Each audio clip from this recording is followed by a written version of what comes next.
آپ نے بڑیاں سوڑیاں گلاں کیتیاں نے. شیخ ریل صاحب کہتے ہیں کہ یہ جو ہمارا وزیر خارجہ ہے یہ کیسا آدمی ہے. اگر یہ اس قابل ہوتا تو یہ جس بینک میں کام کرتا تھا یہ بینک والے اس کو کیوں نکالتے. یہ تو اتنا قابل ہوتا. یہ تو قابل ہے ہی نہیں.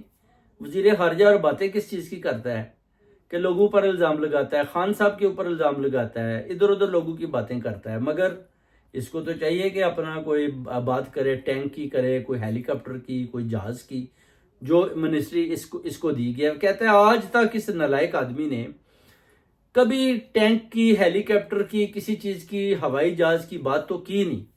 صرف اور صرف یہ جو ہے نا اپنی یہ ایک منافق آدمی ہے اور صرف یہ غلاظت بکتا ہے صرف اور صرف خان صاحب کے اوپر. یہ ایک بہت بڑا منافق ہے. یہ شیخ ریل صاحب نے بڑی اچھی باتیں کی ہیں جی. ان کو تو ظاہر ہے ان کی پارٹی کی ہیں تو ان کو پتہ ہے کہ یہ خواجہ آصف کر کے آ رہا ہے, تو وہ یہی کہہ رہے ہیں کہ اس کو